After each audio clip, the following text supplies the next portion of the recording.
ปะไว้นี่แหละ มันเป็นยังดอกให้มันแน่นเลยไปเอาขุไปล้างเลยไปพี่น้องเอ้ย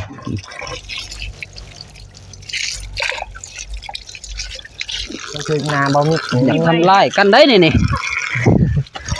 นาบอมิกล้างบ่มีพี่น้องมัดตัวเมืองทาแต้งตัวเมืองจุฬาพี่น้องเอ้ยก็เอาท้อลงพี่น้องเอาท้อลงปากไปนี่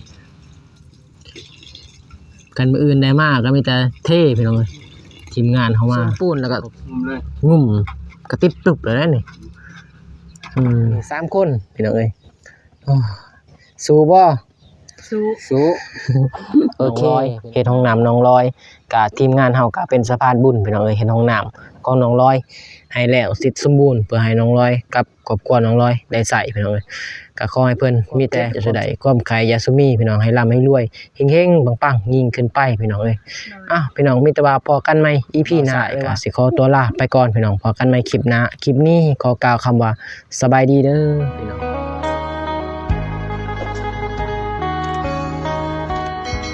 เปิดภาพมาบัดนี้คำมืดจืดตาเลยเด้อพี่น้องเอ้ยทางทีมงานเฮาก็บ่ทันได้กลับพี่น้องเอ้ยเพราะว่ายัง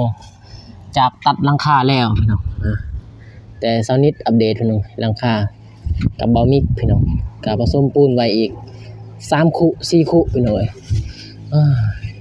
ก็ยังบ่ทันได้กลับพี่น้องเอ้ยนี่ก็4 โมงแล้วพี่น้องเอ้ยแต่เบามิกก็ก่ออยู่ในจังเช้านิดก็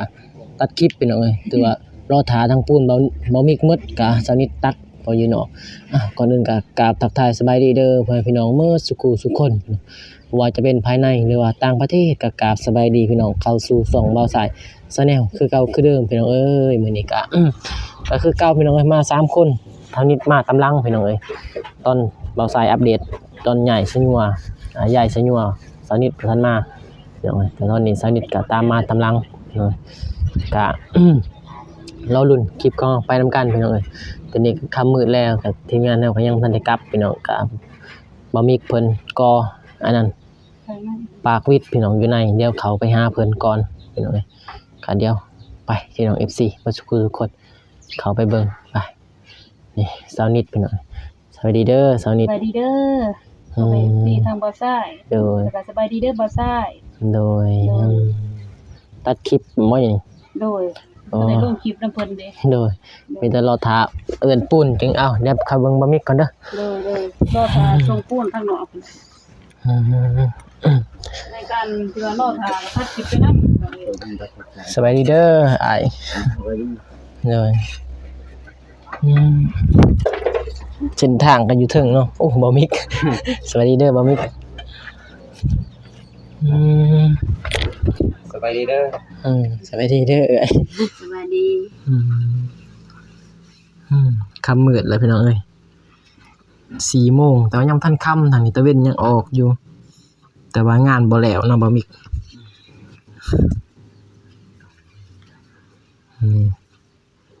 บ่มีเขตคือเก่าก่ออ่างเดินหน้าตาเลย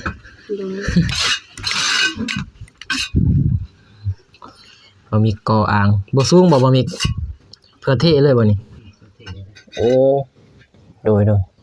พอดีได้เนาะสำนี้เพื่อเท่แบบนี้แน่นแบบนี้เนาะบ่มีแน่นแบบนี้นี่แน่นแบบว่าเท่ทับมันเลยเนาะมันยึดเลยซะอันนี้ปอกปิดพี่น้องเอ้ยมื้อนี้จากตัดหลังคาแล้วทางทีมงานเฮาก็ลุยเลยเพราะว่าบ่ได้เฮ็ดเวียกหยังเนาะบ่มีเนาะก็ลุยงานต่อเลยพี่น้องเอ้ยบ่มีสายไม้สายไม้เพราะมันได้ยินพี่น้องเอ้ยเพื่อสิเพิ่นพังถือบ่มีก็เฮ็ดบนปากมันนี่ก็เป็นอันนั้นบนที่2เนาะบ่มีเนาะโอ้ยกันละลายเติบเลยลายเลยเนาะลายปอกเติบเลยพี่น้องตั้งแต่อยู่กับอันนั้นเนาะแม่นก็บ่อยากเล่าพี่น้องเรื่องราวตอนนั้นมันก็โศกเศร้าก็เลยปล่อยวางไปพี่น้องเอาปัจจุบันนี่เนาะบ่มีปัจจุบันอยู่กับปัจจุบันให้แน่นอนพี่น้องเอ้ยซ่องไอ้น้องเฮาคือเก่าไปเรื่อยๆพี่น้อง ทางเบามิกกับบ่มีรถเบาใส่ก็พาไปเลยไปนำกันส่งไอ้น้องพี่น้องเอ้ยทางไอ้น้องเพิ่นก็ค่าเบียกค่างานพี่น้องเอ้ยลูกเนาะเบามิก แม่ เพิ่นมีลูกมีแต่เบามิกกับบักสายนี่แหละ สืบต่อเวียกงานทางทีมงานมอบให้ก็มาพี่น้องเอ้ยคันมื้อใดว่างซะนะเบามิกเนาะ โดย บ่ได้ว่างแบบบ่ได้มี บ่ได้ไปทางใด น้ำมันรถหรือว่าบ่ได้ไปทางใดเนาะ อืม ก็มาพี่น้องทีมงานเฮานี่คือว่าอยู่งานได้ก็เฮ็ดหมดนะพี่น้องเพราะมีกับบาสายเนาะ แม่น ต้องได้ไป ทางใด พี่น้อง ไป เพราะว่ายังใหม่ๆพี่น้องเอ้ยยังทันมีไปฮู้จักพี่น้องไปก็บ่ฮู้จักหยังดอกเฮาเนาะว่ามีเนาะ ได้ ก็ไปเลยนำหมู่บ่ฮู้ก็ตามก็ไปเฮ็ดช่วยเพื่อพ่อแม่พี่น้องเอ้ยพี่น้องเอ้ยช่วยสังคมคนทุกข์ยากพี่น้องเอ้ยก็มีแต่นั้นแหละพี่น้องเอ้ยบ่ทันค่ำทันมืดก็เลยก่อปากวิดต่อเลยจักแขนบ่จ๊ะ บ่ได้ละ นี่คุกใหม่นะคุกที่2อย่ามันแห้งไว้ได้ปูนเนี่ยปูนแดงซั่น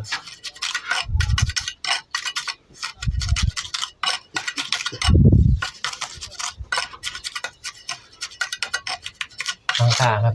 เซ็ตพี่น้องแต่ว่ายังแผ่นหนึงบ่พอเอาสายไปเลาะซื้อจนทั่วพี่น้อง แต่ว่าทั่วอันนั้นเมืองยังเมืองกินลาด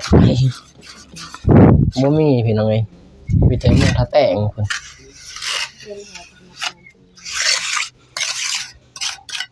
สังกะสีกะหยังวะกะห่าน กล้าหาม บ่มีติอยู่นี่โทรหาทางการประตูกับพูนท่าแต้งบนห้องง่ายโอ้ขึ้นไปก็ใกล้ตื่นพี่น้องถ้ามีเวลาขึ้นไปบางเธอถ้าอายเพิ่นมาครับบอกอายเพิ่นมาเลยพี่น้องเพิ่นอยู่เทิงเนาะบ่มี แม่นไปบ่ตูนเอา เอาอยู่ลุม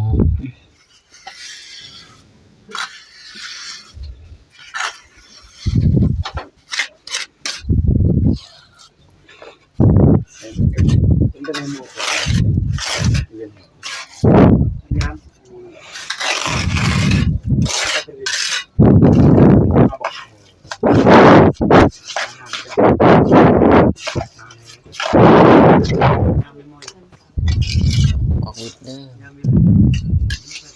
สืบต่อเลยพี่น้องเอ้ย สิบต่อ มันบ่ทันค่ำทันมื้อก็เลยดึกต่อ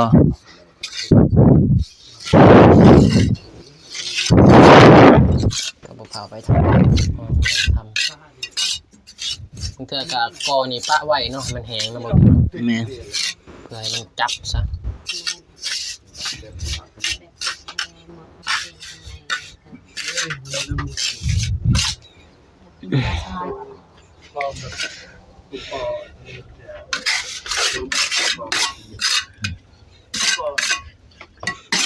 รุ่นนี้สิไล่แบบลื่นๆนะเห็นไหมน้องบ่มีเนาะแบบบ่มีค่าแล้วนะรุ่นบ่มีง้อนี่เห็นไหมพูด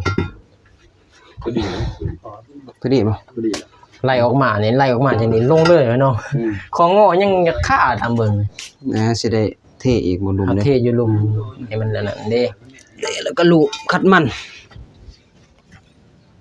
บ่เฮาคัดดอกมื้อนี้ ถ้าได้คัดแล้ว ก่อนนั้นมันแน่นก่อน เคยมันเสมอตอนนั้นบ่ ผมบ่เคย บ่เฮาเทให้มันบางนี่เนาะ เฮ็ดตามกันปากเนาะ เป็นห้องมันเลยเด้แต่ว่าทอกน้ำลงปุ๊บมันก็จักก็ลงมันนะมันสิลงง่ายกว่า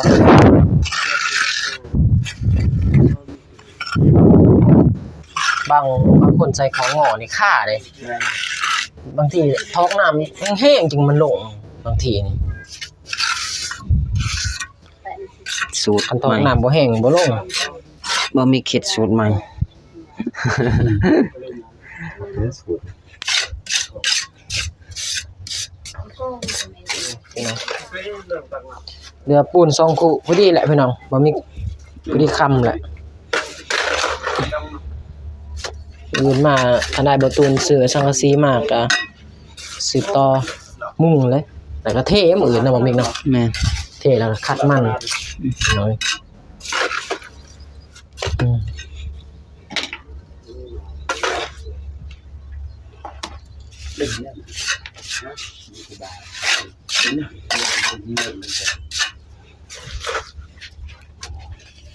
จะแข็งนี่บ่มีจนแข็งไว้นี่ แพงบ่ ใส่น้ำคอกใส่รถนะมันยึดเลย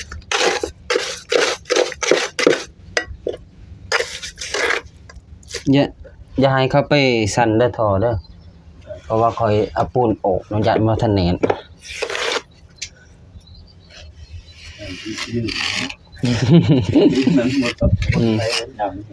จะติดป้ายไว้เลย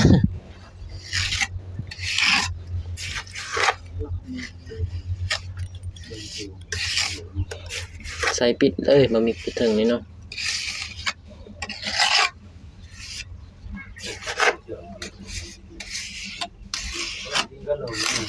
นี่อยู่ทรงใบเก่าอับเลยไปเลยเป็นแนวเลย พี่น้องนี่ห้องน้ำน้องลอยไก่ไรเด้อบัดนี้แต่ว่าทางเชิงมุ่งนี่ยังแผ่นเดียวพี่น้องเนาะ แม่น สองแผ่นเนาะตัดเกิด ทั้งแผ่นเลย ตัดเกิดคันสิเอาใส่5แผ่นทุกที่อยู่แต่มันอันนั้นโพดบ่มันเจาะโพดบ่อยากคักเนาะ โอ้ขอโทษเด้อพี่น้องสมัคร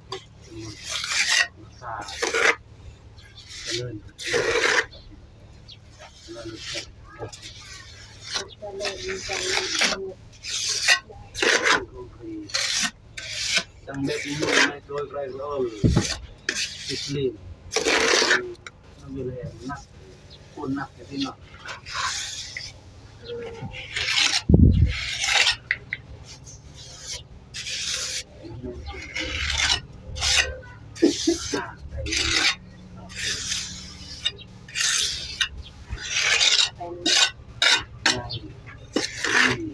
สิหล่นได้บ่มีใส่อยู่ในนี่เลยนะ น้ำไหลมีปฏิกิริยากันเนาะง่ายเป็นไหลเป็นอยู่ในธรรมชาติเดียวธรรมชาติดีเดียวครับยังไง ใส่เบิ่งนี่บางล่างปิดเลยกันหูนี่ บ่บ่ละเตะตันก็ได้ ใส่ทั้งแนว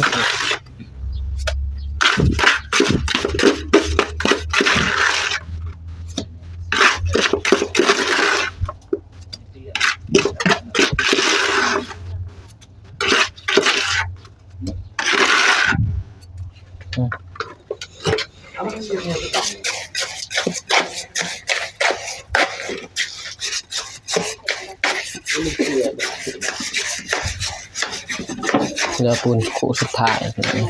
ทางทีมงานเขาก็ว่ากอตัวนี้ให้มันแห้งก้อนพุ่นน่ะจึงเอาสับแล้วก็เทแล้วก็เอามอนี่ลงน้องบ่มีเนาะแม่นเอาปากมันลงเลยบัดนี้ทางล่างอันบ่ยากแล้วเนาะบ่ยากแล้วทางล่างตัวปิดมันบ่ยากแล้วเพราะมันมีไอ้เนาะ มีได้พาปิดพาปิดแล้วก็ปูนโปะๆแล้วก็ปิดผ้าใส่เลยแล้ว เต็งไว้เลยเนาะ เต่งใส่ปูนแล้วก็แล้วเลย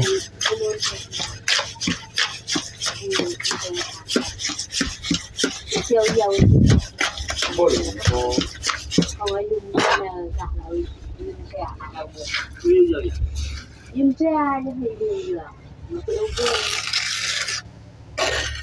เป็นจริงเยอะแต่ว่าอยากให้กินเยอะๆสม ta đã ngồi chùa ta cảm ơn ta không biết chi các chưa cầu rồi thì các chưa ใส่เลยอยู่ไหนนี่นะ อยู่ไหนแล้วสิ เต็งเลยอยู่ไหนเนี่ย มือที่ต้อง ก็ถึงมือคนนึงเอาอีแหละ เยอะ มันได้เข้าเลยเฮ็ด พี่น้องเอ้ย โอ้ยอย่างนี้ ซีโอมแหละแบบ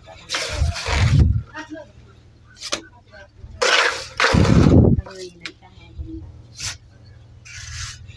ตามก็เป็นว่าเราในจักโตกับเธอรู้ตำแหน่ง ด้วยเล็บ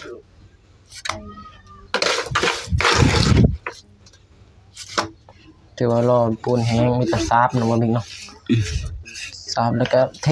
แล้วตัวนี้เขาเลยเนาะเอาหม้อปากมันเข้าไปแล้วเขาว่าเอาหม้อนี่นะปากวิดเด้ไปเอาเทแล้วนะ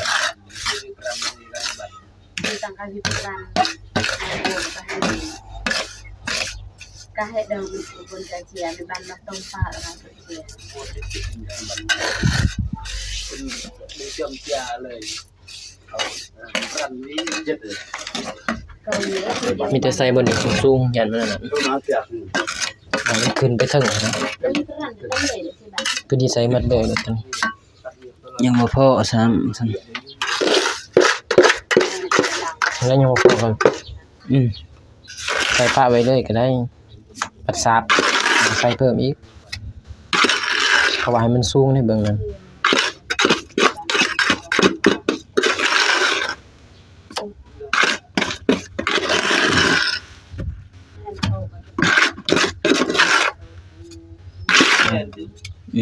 โอเคเป็นหน่อย dah buat tahamu om มันสูงมันนั้นมันก็ลงเลยมัน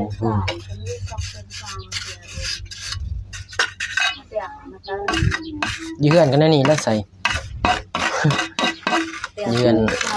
สูงมันอะไรนี่ สูงเบื้องนั้นแล้วเบื้องนั้นต้องสูงนะเบื้องนั้นเนาะเบื้องปากเนาะ ยาก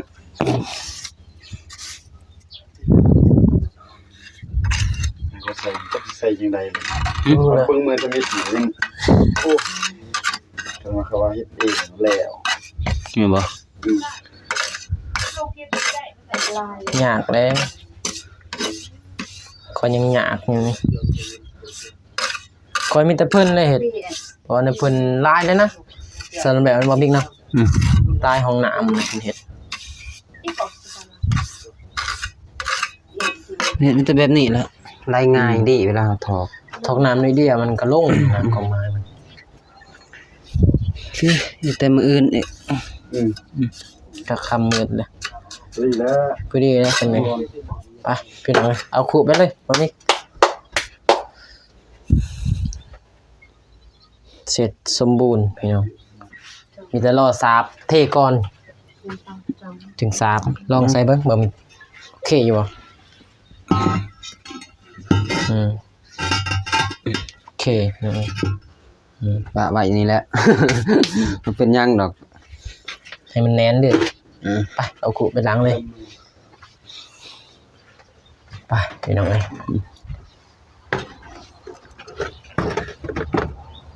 เอาเสือกนี่เด้อมือค่อยเปื้อน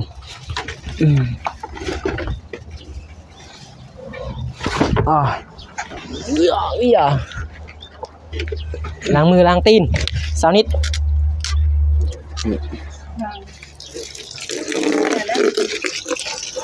แล้ว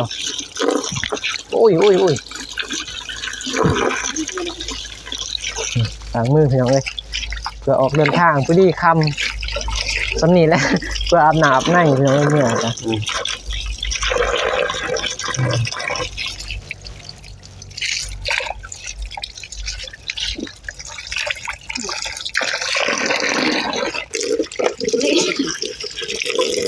มันคือนาบอมิก อยากทำลายกันได้นี่ นาบอมิกนะโอ้เป็นปีใหม่ได้ ไอ้ซุ่มมาเย็ดพี่น้องเอ้ยเมื่อยแห้งถึงเบิ่งค่าตาเด้เฮ็ดมื้อหลับแล้วนี่เลย ส่วนเด้ เอาชวนมาล้าง โอ้ยถึงน้ำ ถึงน้ำต้องเจ็บกดพี่น้องเอ้ย ราคาหน่อยได้พี่น้องเอ้ยเพื่อสิได้ แม่นนะเสือสนิทยังบ่มีเลยนี่พี่น้องเอ้ย ทีมงาน3คนนี่ก็ได้เบิดแล้วพี่น้องทางเขาสนิท ได้ก็ผู้ใหญ่ บ่มีไม้ ต้นสงสารพี่น้องเอ้ย เลยมึงเอาเสื้อมาล้าง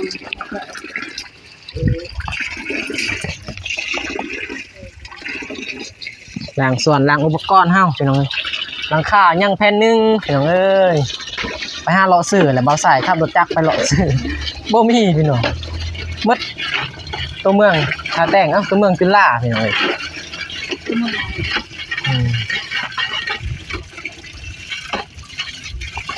ตัวเมืองจุฬาก็บ่มีพี่น้องเอ้ยโอเคพี่น้องทีมงานเฮาก็จะได้ออกเดินทางพี่น้องเอ้ยก็ถือว่างานมื้อนี้ก็ถือว่าได้หลายเติบพี่น้องหลังคาแล้วก็ก่อปอกวิทย์พี่น้องเอ้ย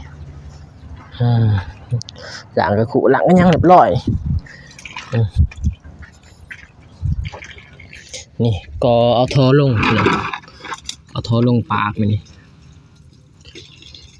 กันมื้ออื่นได้มากก็มีแต่เท่พี่น้องเอ้ยทีมงานเฮามาครบสุดก็เท่หลังคานี่เหลือแผ่นเดียวพี่น้องเอ้ยก็ถือว่าดีใจกับน้องเพิ่นสิได้ใส่ห้องน้ำเลยยังอีกบ่ดนแหละน้ำบ่มิกนี่อีกบ่ดนแล้วได้ 2-3 มื้อนี่บ่จักได้เปิดใส่งานเลยเด้เพราะว่าทางหลังนี่มีแต่ปิดซื่อๆเนาะ นั่นก็ต้นเย็น ส้มปูนแล้วก็ ๆเลย งุ่มกระติบปึบเลยนะนี่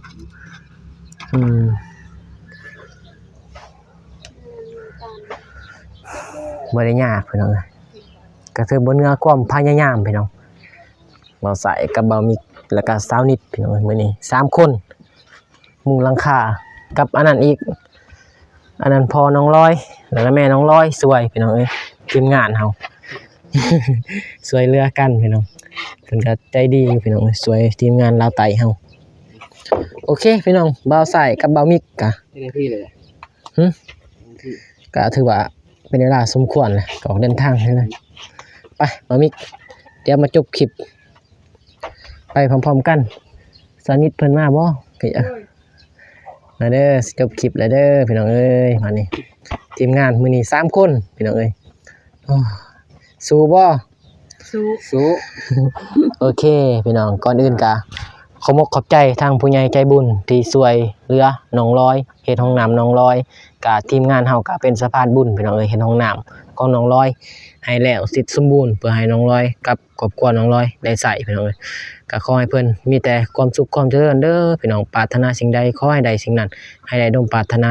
ความเจ็บอย่าสุดใดความไข้อย่าสุมีพี่น้องให้ร่ำให้รวยเฮงๆปังๆยิ่งขึ้นไปพี่น้องเอ้ยพี่น้องมีแต่ว่าพอกันใหม่ EP หน้าเลยว่าคลิปหน้าพี่น้องคลิปนี้บ่าวมิกแล้วก็สาวนิดแล้วก็บ่าวสายก็สิขอตัวลาไปก่อนพี่น้องพอกันใหม่คลิปหน้าคลิปนี้ขอกล่าวคำว่าสบายดีเด้อพี่น้องบ๊ายบาย